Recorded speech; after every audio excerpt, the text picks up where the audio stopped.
Muy buenos días, estudiantes de segundo de bachillerato. Sean cada uno de ustedes bienvenidos a esta clase de nuestra asignatura de ciudadanía.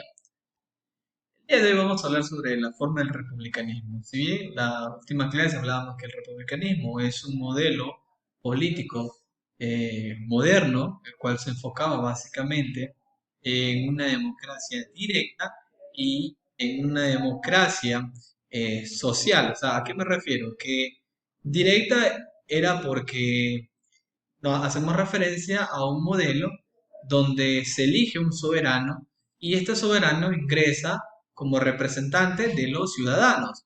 Yo hablo social porque se le daba espacio a los ciudadanos, a los grupos sociales, en compartir ideas, en formar parte de las tomas de decisiones del gobierno. Entonces, bajo esta idea, bajo este concepto, vamos hoy a averiguar un poquito más sobre las formas del republicanismo. Entonces, menciona de que la sociedad contemporánea exige cambios en los nuevos tiempos, cambios que se ajusten a las necesidades de nuevos modelos democráticos, en los que la sociedad pide ser tomada en cuenta en las decisiones políticas de un país, lo que estaba mencionando. Por eso hablamos del del republicanismo en donde el pueblo se le debe dar participación. Recuerden que cuando hablamos de cómo el pueblo ejerce participación, a través de lo que existe en nuestro país, el Consejo de Participación Ciudadana y de la Constituyente. La Asamblea Constituyente está conformada por asambleístas. Los asambleístas básicamente son representantes del pueblo, los cuales deben estar a favor del pueblo, por y a favor del pueblo. Además de esto del Consejo de Participación Ciudadana, que es un ente regulador que participa de las decisiones que llegue a tomar el Congreso, y cuando hablamos de Congreso nos referíamos a la Asamblea Constituyente, y el soberano, que el soberano es el presidente. Entonces, ante estos ajustes, ante estas necesidades, es que aparece el republicanismo como una de las organizaciones del Estado más coherente con los modelos democráticos. En América Latina, la heterogeneidad de sus modelos políticos, de su situación económica y cultural, hace que el republicanismo se plantee muchas veces con derivaciones o variaciones, producto de estos cambios en la realidad y de los múltiples debates de parte de los actores sociales y sociales en el campo de la política.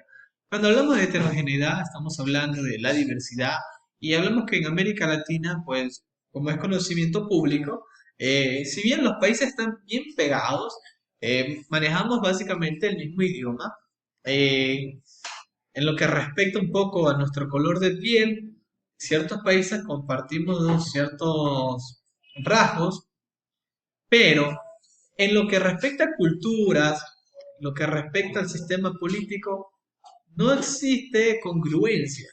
Y aquí cada país mantiene su cultura y al mismo tiempo maneja su propio sistema político. Y por esto es que estos sistemas políticos suelen ser muy diferentes unos de otros. Ahora, ¿qué es el confederalismo? Dentro del modelo federal se puede distinguir entre federación y confederación. En la federación de Estados, la soberanía recae en el Estado y el gobierno central y las partes constituidas son autónomas en ciertas esferas limitadas. ¿A qué me refiero con eso? El federalismo da a conocer que, por ejemplo, en un país tenemos provincias y entre estas provincias básicamente se llega a la determinación de llegar a elegir un federal, es decir, aquel que va a obtener el mandato de todas las provincias en generales. Esto básicamente lo vemos en México, donde vemos que México tiene una ciudad que se llama el Distrito Federal de México. Es aquí donde recae el poder de todo el país. Sabemos que México también está dividido por estados, donde en este lugar recae todo el poder del país. Es decir, este estado es el crucial, el importante en la toma de decisiones. La palabra confederación toma mucho más relevancia cuando se trata de alguna alianza permanente de estados o alguna asociación o mancomunidad de estados. ¿A qué nos referimos? Eh, Confederación significa que están juntos, que comparten iguales. Si hablamos en México, tenemos el Distrito Federal de México, pero también tengo entendido que hay otros distritos. Entonces, ¿Qué pasa con esto? Estos comparten responsabilidades, comparten los poderes del Estado y están unidos y el fin de todo esto es poder estar por un acuerdo en común. Entonces aquí yo les presento esta banderita de aquí, básicamente ustedes dirán, bueno, profesor, esa imagen que observamos es algo que nos traslada o nos visualizamos hacia el Medio Oriente, y es que en el Medio Oriente sucedió esto. Se llegó a establecer un ay, perdón la palabra, confederalismo entre países del Medio Oriente con la intención de que ya no exista este tipo de violaciones a los derechos humanos, como el derecho a la vida, el derecho a la ciudadanía, a la libertad, donde muchos países se pusieron de acuerdo para estar a favor del ciudadano y tener ciertos límites y restricciones. En términos de política moderna, el confederalismo es una unión permanente de estados soberanos con fines de acción común. Generalmente se origina mediante pactos escritos para luego establecer normas o leyes específicas que regulen y rijan este vínculo. Las confederaciones suelen formarse para encarar asuntos de índole mayor como la defensa, las políticas migratorias, la creación de una moneda común, la lucha contra la pobreza, la integración social. Ahora, como lo estaba mencionando, en el Medio Oriente se creó este confederalismo por parte de ciertos países con la intención de la derecho a la defensa.